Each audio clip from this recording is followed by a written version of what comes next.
Hello everyone. तो आज हम क्वेश्चन करने जा रहे हैं एक्सरसाइज 9.1 का क्वेश्चन नंबर 13। ठीक है, क्वेश्चन क्या बोल रहे हैं, पहले क्वेश्चन को पढ़ते हैं। As observe from the top of a 75 metre high lighthouse. मतलब कि 75 मीटर का एक लाइट हाउस है। लाइट हाउस आप जानते हो ना, एक ऐसा पोल होता है जहां से लाइट निकलता है जो सी के कोस्ट पे होता है। ठीक है, शिप्स को पता करने के लिए, शिप्स को वहां से पता चलता है कि यहाँ पे शिप, यहाँ पे कोस्ट है। फ्रॉम द सी लेवल, मतलब सी लेवल से 75 मीटर ऊंचा जो है आपका लाइट हाउस है।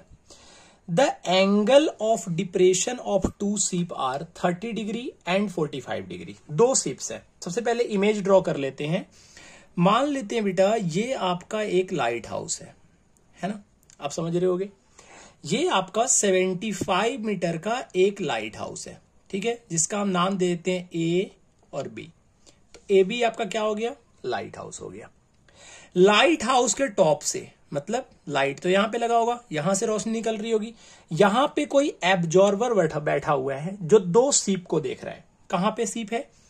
If one ship is exactly behind the other ship, एक शिप जो है वो दूसरे के बिल्कुल पीछे है। तो अगर बेटा मान लो ये शिप जो है वो हमारा यहां पे है, तो दूसरा शिप यहां पे ले लेते हैं।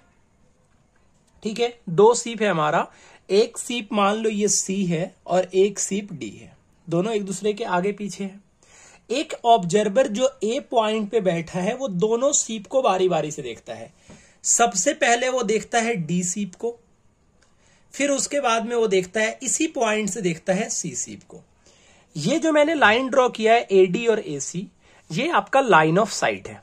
ठीक है, लाइन ऑफ साइट, वो लाइन जिससे हम देखते हैं वो लाइन ऑफ साइट हमारा कहलाता है। अच्छा, डिप्रेशन क्या होता है? डिप्रेशन का मतलब होता है ऊपर से नीचे। इस केस में ऊपर से नीचे देख रहा है, मतलब एंगल कहीं ऊपर बनेगा।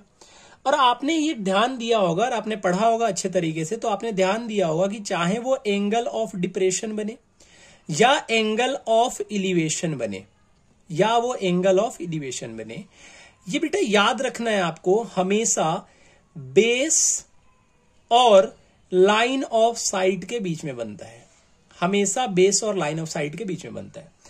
तो लाइन ऑफ साइट तो हमें मिल गया, अब बेस हमें ड्रॉ करना पड़ेगा। यहां पे एक जो हमारा ये अर्थ है, ये जो सी का जो पॉइंट है, यहां पे तो बेस होगा ही। इसी के पैरेलल हम एक लाइन ड्रॉ करते हैं ए से। क्यों? Angle of depression find out करने के लिए। और जब हम यहां पे एंगल को फाइंड आउट करते हैं तो हमें यह पता चलता है कि दो शिप को देख रहा है। एक शिप 30 डिग्री का है, दूसरा शिप 45 डिग्री का है। एक शिप जो है वो उसका 30 डिग्री का है, दूसरा शिप जो है वो 45 डिग्री का। पहले वो डी को देखता है, तो डी कितने डिग्री का एंगल बना रहा है? डी बोल रहा है आपका जो एंगल बना रहा है वो बना रहा है 30 डिग्री का। तो डी ये वाला पॉइंट हो गया, ये वाली लाइन ऑफ साइट डी के लिए है, तो ये एंगल जो हो गया आपका 30 डिग्री हो गया।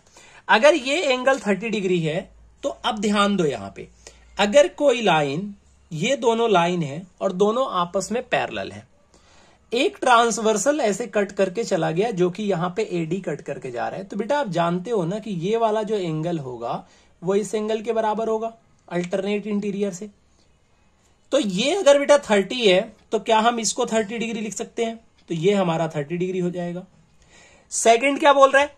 जो सेकंड बार उस शिप को देख रहा है, सी शिप को जब देख रहा है, तो एंगल ऑफ डिप्रेशन 45 डिग्री बन रहा है। एंगल ऑफ डिप्रेशन का मतलब बेस और लाइन ऑफ साइट के बीच में। आप इस एंगल को मत गलती कर देना, ये बीच वाले एंगल को 45 मत कर देना। ये रहा आपका बेस और ये रहा आपका लाइन ऑफ साइट। इन दोनों के बीच में ये जो पूरा एंगल है वो आपका 45 डिग्री का बन रहा है। फिर से वही कंसेप्ट आएगा, दो पैरेलल लाइन है, ये एक लाइन है और ये एक लाइन है, दोनों पैरेलल लाइन है। ये ट्रांसवर्सल कट करके चला गया, तो पैरेलल और ट्रांसवर्सल के बीच में इधर जो एंगल बन रहा है वही एंगल यहां पे पैरेलल और ट्रांसवर्सल के बीच में बनेगा अल्टरनेट इंटीरियर से। ये आपका 45 डिग्री हो गया, है ना। यहां तक आप समझ गए होगे, इतने तो समझदार हो आप लोग कि दो पैरेलल लाइन है, वहां पे अगर कोई ट्रांसवर्सल कट करके जा रहा है तो एंगल उनका इक्वल होता है। ठीक है सर, यहां तक आपको समझ में आ गया होगा।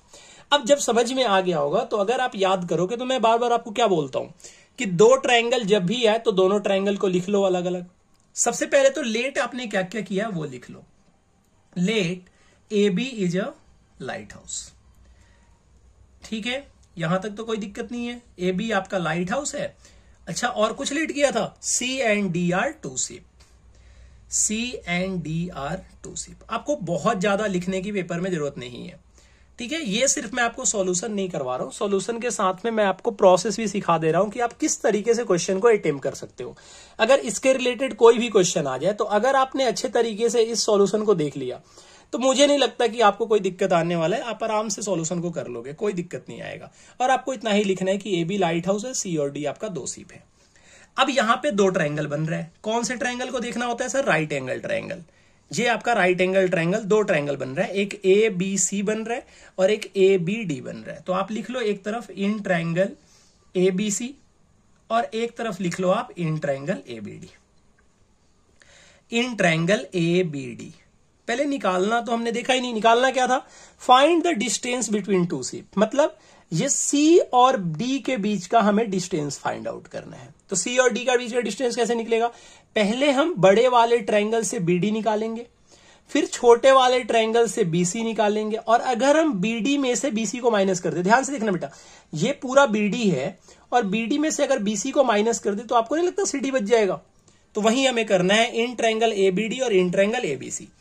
अब ये हमें P गिवन है, बेस का रिलेशन चाहिए। P गिवन हो, बेस का रिलेशन चाहिए, tan लगा दो। तो एक बार हम लेंगे tan ABC की बात करें तो tan 45। tan 45 का साइड के फॉर्म में वैल्यू कितना होगा? AB अपॉन में BC। तो tan 45 इज इक्वल टू आपका आ जाएगा AB अपॉन में BC। tan 45 का वैल्यू होता कितना है? tan 45 का वैल्यू होता है 1, AB का वैल्यू है 75 और BC आपको निकालना है। यहां से क्रॉस मल्टीप्लीकेशन करोगे तो BC आपका आ जाएगा 75 मीटर, ठीक है। इन ट्रायंगल ABD में देखोगे यहां भी P और बीच के बीच का रिलेशन चाहिए, तो आप tan 30 लोगे। क्यों? अच्छा, कॉट भी आप ले सकते हो क्योंकि tan और कॉट के बीच में भी बेटा सेम रिलेशन होता है, P और B का होता है। tan 30 इज इक्वल टू क्या लिख सकते हो? 30 के सामने वाला P, एंगल के सामने P होता है। अगर ये P है तो ये आपका B होगा क्योंकि हाइपोटेनस तो लंबी साइड होता है। तो ये आपका हो गया AB अपॉन में BD। tan 30 का वैल्यू कितना होता है? 1 अपॉन में √3। AB का वैल्यू कितना है? 75 और BD की वैल्यू कितनी है? एक बात देखो, BD को आप BC प्लस CD लिख सकते हो।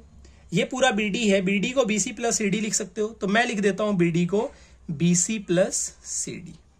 जब यहां से आप वैल्यू निकालोगे तो क्रॉस मल्टीप्लीकेशन करोगे तो BC प्लस CD का वैल्यू कितना आएगा? 75 √3, ठीक है।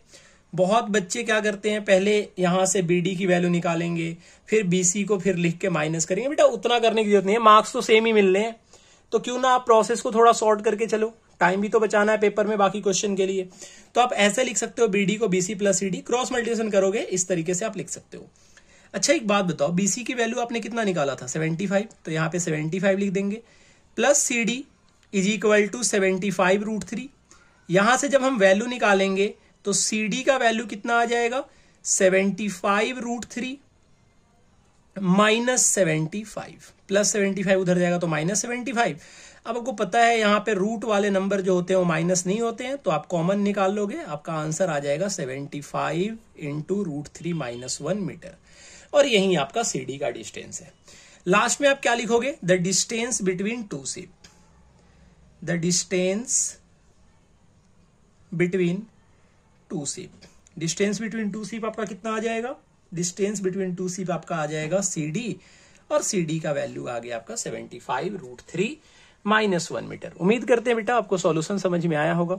ऐसे ही अगर आपको क्वेश्चन को समझना है तो आप चैनल को सब्सक्राइब कर लो, बेल आइकन को दबा दो, ताकि जब भी मैं वीडियो अपलोड करूं तो आपके पास नोटिफिकेशन पहुंच जाए, ठीक है। अगर सॉल्यूशन अच्छा लगा हो तो वीडियो को लाइक कर देना, दोस्तों में शेयर कर देना जिन बच्चों को एप्लीकेशन और ट्रियो में दिक्कत है, क्योंकि यहां से आप सभी कंसेप्ट को अच्छे तरीके से क्लियर कर सकते हो और समझ सकते हो। मिलते हैं आपसे नेक्स्ट वीडियो में। Till then tata, bye bye.